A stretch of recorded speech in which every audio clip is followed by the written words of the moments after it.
Kementerian Perdagangan menegaskan bahwa ekspor pasir laut masih dilarang. Hal ini disebut sesuai dengan regulasi yang berlaku. Meski demikian, hal ini bertentangan dengan Peraturan Pemerintah Nomor 26 Tahun 2023. Dalam peraturan yang diteken Presiden Jokowi, tertulis dalam bab 4 tentang pemanfaatan terdapat dua sedimentasi di laut yang boleh dimanfaatkan, yakni pasir laut dan material sedimen lain berupa lumpur.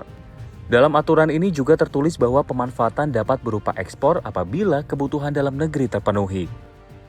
Hal ini berbeda dengan apa yang dikatakan oleh Dirjen Perdagangan Luar Negeri Kementerian Perdagangan Budi Santoso. Ia mengatakan hingga saat ini aturan teknis ekspor masih belum dibahas. Penambangan pasir laut telah menjadi isu yang kontroversial dalam beberapa tahun terakhir. Hal ini karena adanya kekhawatiran terhadap dampak lingkungan dan kelangkaan sumber daya pesisir. Aktivis lingkungan bahkan telah bersuara keras menentang penambangan pasir laut. Dan hal ini sejalan dengan peraturan lama yang melarang ekspor pasir laut, yakni dalam keputusan Memperindak nomor 117 tahun 2003.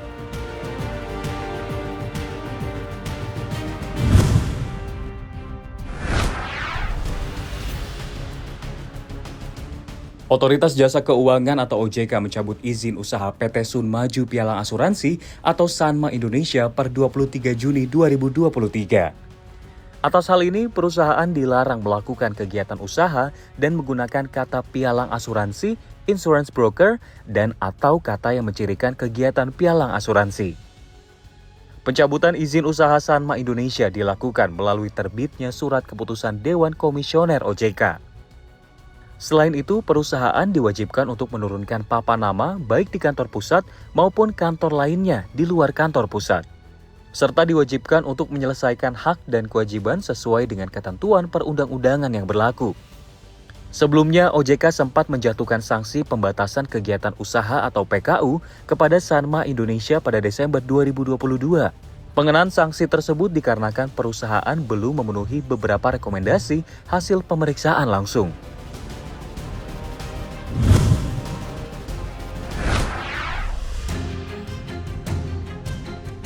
Kementerian Energi dan Sumber Daya Mineral atau ESDM membeberkan bahwa Indonesia masih menyimpan potensi harta karun berupa cadangan minyak dan gas bumi yang cukup besar untuk dikembangkan.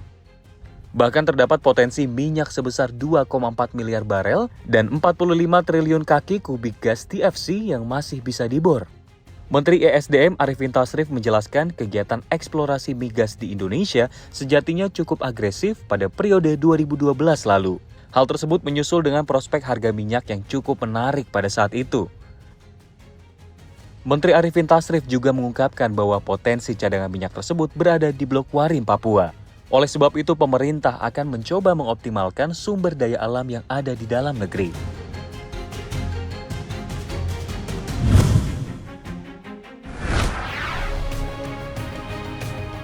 Rusia dan Arab Saudi yang tergabung dalam aliansi OPEC Plus kompak berkomitmen mendukung pasar minyak dunia.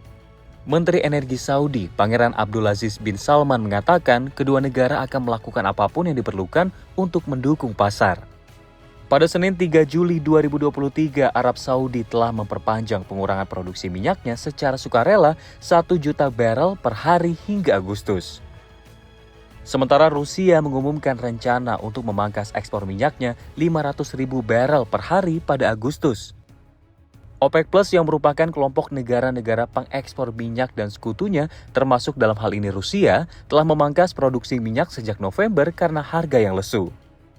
Sementara rival Rusia, yakni Amerika Serikat yang juga merupakan produsen minyak terbesar di luar OPEC Plus, telah berulang kali meminta kelompok tersebut untuk meningkatkan produksi guna membantu ekonomi global. Amerika juga mengkritik kerjasama Saudi dengan Rusia setelah invasi Moskow ke Ukraina.